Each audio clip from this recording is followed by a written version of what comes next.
শুনলেই বিশ্বাস করবেন না। সিলে কান নিয়ে গেছে শুনলেই সিলের পিছনে দৌড়, নাকি কি করবেন?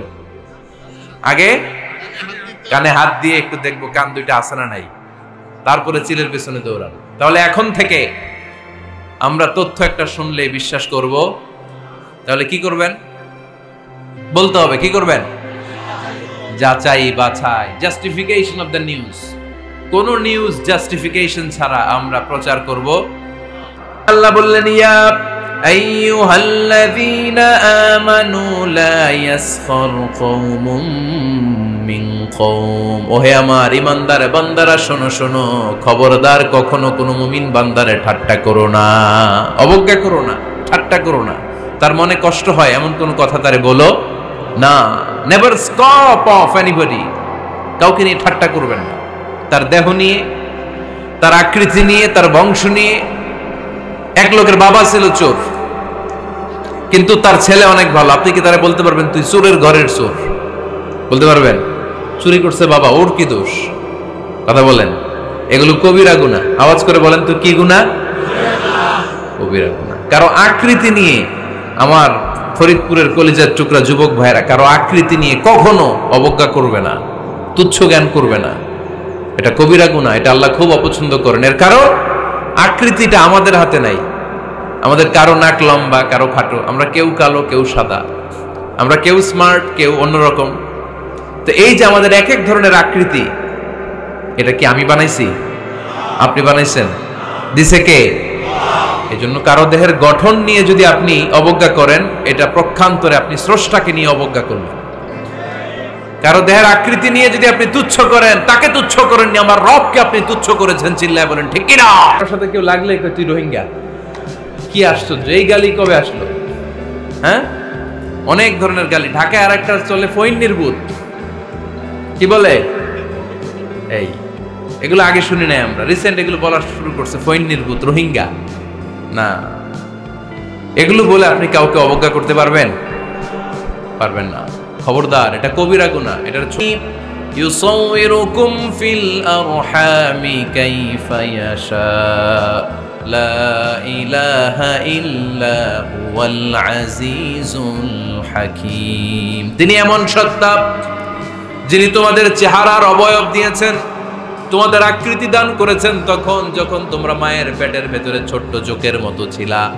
মায়ের পেটের ভেতরে আমরা যখন সবাই এত ছোট্ট, তখনই আমাদের চেহারার আকৃতি দিয়েছে কে?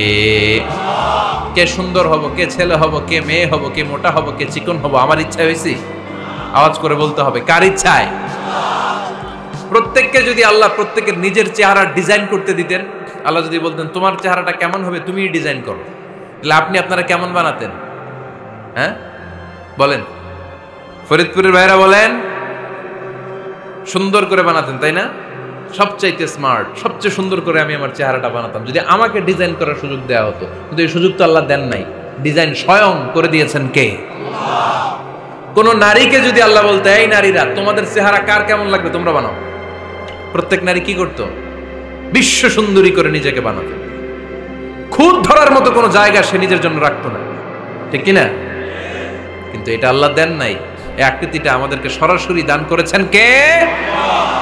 খবরদার, আমাদের অনেকে বিকলাঙ্গ, আমাদের অনেকের হাত ছোট, পা বড়, দেখতে মোটা, কেউ চিকন, কেউ কালো। খবরদার, কারো আকৃতি নিয়ে কখনো কোনো অবজ্ঞার সুরে, ঠাট্টার সুরে কোনো কথা আমরা বলবো না। রাজি আছেন? সবাই রাজি আছেন? আল্লাহ রাসূল সাল্লাল্লাহু আলাইহি ওয়াসাল্লামের এক সাহাবী ছিল, নাম ইবনে মাসউদ রাদিয়াল্লাহু তাআলা আনহু। ওনার পায়ের নলা ছিল খুব চিকন, অস্বাভাবিক চিকন, স্বাভাবিক না। তো উনিও এটা ঢেকে রাখতেন, দেখাতেন না কাউকে। একদিন উনি খেজুর পাড়ার জন্য খেজুর গাছে উঠলেন। খেজুর গাছে ওঠার পরে নিচ থেকে সাহাবারা পায়ের চিকন নলা দেখে ফেলছে। দেখে সবাই হাসি, সবাই হেসে কুটি কুটি। বিশ্বনবী বললেন, হেসো না, খবরদার, আমার ইবনে মাসুদের পায়ের চিকন নলা দেখে হেসো না। আমার ইবনে মাসুদের এই পায়ের চিকন নলা যদি মিজানের পাল্লায় উঠিয়ে দেয়া হয়, কিয়ামতের দিন উহুদ পাহাড়ের চেয়েও ভারী হয়ে যাবে। খবরদার, আমার ইবনে মাসুদকে আমার আল্লাহ অনেক পছন্দ করে, তার পা চিকন দেখে তাকে তুচ্ছ করো না। আল্লাহর হাবিব সাল্লাল্লাহু আলাইহি ইসলামের 11 জন স্ত্রীর মধ্য থেকে একজন স্ত্রী ছিলেন একজন স্থূল আকৃতির, অবিসিটি ছিল, একটু মোটা। ওনার নাম ছিল সাফিয়া রাদিয়াল্লাহু তাআলা আনহা। তা আম্মা জান আয়েশার সাথে একবার সাফিয়ার ঝগড়া, নবীদের বউদের মাঝে মাঝে মাঝে ঝগড়া হতো, তবে সেটা হতো মধুর ঝগড়া। সুবহানাল্লাহ পড়েন। আম্মা জান আয়েশা রাদিয়াল্লাহু তাআলা আনহার বাসায় একদিন বিশ্বনবী বসা ছিলেন, আরেকজন স্ত্রী, বিশ্বনবীর আরেকজন স্ত্রী রান্না করে কিছু খাবার আম্মা জান আয়েশার ঘরে পাঠিয়েছেন। এক দাসী দিয়ে বলল, যাও এটা আয়েশার ঘরে দিয়ে আসো, কারণ নবী আয়েশার ঘরে। আম্মা জান আয়েশা রাদিয়াল্লাহু তাআলা আনহা বললেন, এগুলো কি? ওই দাসী বলে, তরকারি। কে দিছে? অমুক স্ত্রী। কেন দিয়েছে? আমি কি রান্না করতে পারি না? তোমরা রান্না তোমরা খাও। এই কথা বলে পাতিল সহ উড়ায় মারছে চেহারা। এর কারণ ওনারা মানুষ ছিলেন, মানবীয় ব্যাপারগুলো ওনাদের মধ্যেও কাজ করত। আবার এক স্ত্রী ঝোল দিয়ে রান্না করে কিছু খাবার নিয়ে এসেছে, আম্মা জান আয়েশা রেগে মেগে ওই ঝোল নিয়ে ওই স্ত্রীর গালের মধ্যে মেখে দিয়েছেন। বিশ্বনবীর আরেক বউয়ের গালের মধ্যে ওই ঝোল লাগাই দিচ্ছে। এবার ওই স্ত্রী বিশ্বনবীর কাছে যেয়ে বলে, ইয়া রাসূলুল্লাহ, দেখেন আয়েশারে আপনি বেশি আদর করেন তো, দেখেন কি করে আমাদের সাথে। এই যে আমাদের গালের মধ্যে ঝোল মাখাই একেবারে মেকআপ বানাই দিচ্ছে। বিষ্ণু ইসা ইসলাম বললেন, তাই আয়েশাকে ডাকো। আম্মা জান আয়েশা রাদিয়াল্লাহু তাআলা আনহা আসলেন। আল্লাহ রাসূল সাল্লাল্লাহু আলাইহি ওয়াসাল্লাম বললেন, তুমি কি আমার এই স্ত্রীর সাথে এমন আচরণ করেছো? আম্মা জান আয়েশা বললেন, করেছি। কেন? আম্মা জান আয়েশা বললেন, তখন মেজাজটা গরম ছিল, এখন বুঝতে পারতেছি আসলে এই কাজটা করা ঠিক হয় নাই। এবার বিশ্বনবী বিচার করবেন।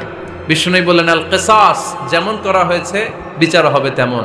তোমার গালে যেমনি ঝোল লাগাই দিছে, তুমি একটু ঝোল নিয়ে আয়েশার গালে লাগাই দাও। সুবহানাল্লাহ পড়বেন না? ওই স্ত্রীও কিছু ঝোল নিয়ে আম্মা জান আয়েশার গালে লাগাই দিল। এখন দুইজনে হাসতেছে, বিশ্বনবীও হাসলেন, আরশের উপর থেকে খুশি হয়ে গেলেন। কে?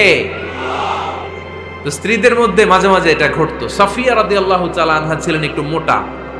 আম্মা জান আয়েশা বললেন, ইয়া রাসূলুল্লাহ, দেখেন আপনার মুটি বউ, আপনার মুটকি বউ, এই মুটি বউ বলে একদিন একটা গালির মতো দিয়ে ফেলছে।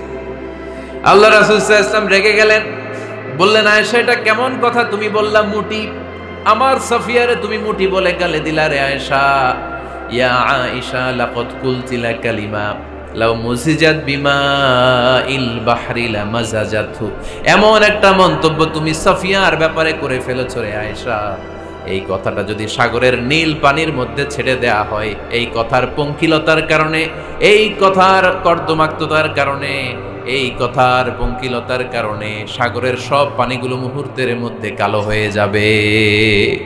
এই কথাটা সাগরে ফেলে দিলে সাগরের নীল পানি পুরোটা কালো হয়ে যাবে। আয়েশা, খবরদার, কাউকে তুচ্ছ করে অবজ্ঞা করে কখনো কিছু বলা যাবে না। এই জিহ্বাটা এটা ভয়ঙ্কর একটা অঙ্গ, বেশিরভাগ পাপ এই জিহ্বা দিয়ে হয়। কি দিয়ে হয়? এজন্য সাহাবারা জিহ্বা ধরে মাঝে মাঝে জিহ্বার মধ্যে ব্যাট মারতেন আর বলতেন, জিহ্বা তোর জন্য আমি আটকে যাব কিয়ামতের দিন। আমলিক আলাইকা লিসানাক, নিজের জিহ্বার মালিক নিজে হন, আপনার জিহ্বার মালিক যেন শয়তান না হয়ে যায়। জিহ্বা আপনার, শয়তানের ভাষায় আপনি কথা বলেন কেন?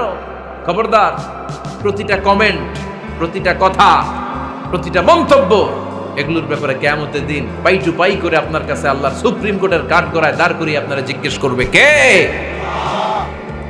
এজন্য বিশ্বনবী বলছেন, মাইয়াদমানলি মা বাইনা লিহিয়াইহি ওয়া মা বাইনা রিজলাইহি আদমান লাহুল জান্নাহ।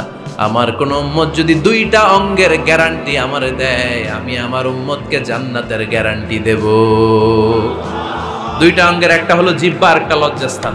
দুই চোয়ালের মাঝে যা থাকে লিজ্জা, জিহ্বা, আর দুই পায়ের মাঝখানে যা থাকে লজ্জাস্থান। এই দুইটা অঙ্গের গ্যারান্টি যদি বিশ্বনবীকে আপনি দেন যে নবী, জিহ্বা আর লজ্জাস্থান এই দুইটা অঙ্গের কোনো পাপ আমি করব না, নবী বলে, আমি দুনিয়ায় তোমার জান্নাতের গ্যারান্টি দিলাম। এজন্য জিহ্বাটারে সামলান, যা মনে চায় বললেন। খবর আছে না নাই? খবর আছে। মা ইয়ালফিযু মিন কাউলিন ইল্লা লাদাইহি রাকীবুন আতীদ। যা মুখ দিয়ে বের হয় লিখে রাখার জন্য দুইজন ফেরেশতা রেডি করে রেখেছে। কে? চিল্লায় বলেন। যতদিন আমরা বেঁচে থাকবো ততদিন থাকবে আমাদের কাঁধে। আমরা মরে যাবো, এই ফেরেশতারা উড়াল দিবে, ঠিক কিনা? দুই কান্দে জি ছিল যে তোমার দুইজনা পাহারা, তোমারে একলা থইয়া পালাইছে তাহারা। তোমার আটকুঠুরি নয় দরজা বন্ধ এবার হলো রে হলো, মুখে আল্লাহ রসুল সবে বলো। ও মুখে আল্লাহ রসুল সবে বলো, দুয়ারে আইসাছে পালকি নাই হরি গাও তোলো রে তোলো, মুখে আল্লাহ রসুল সবে বলো। ঠিক না? এজন্য সাবধান, আমলিক আলাইকা লিসানাক, নিজের জিহ্বার মালিক নিজে হন। মন যা চায় মুমিন তখন ইচ্ছা মতো মন মতো কোনো মন্তব্য ছুটতে পারে না।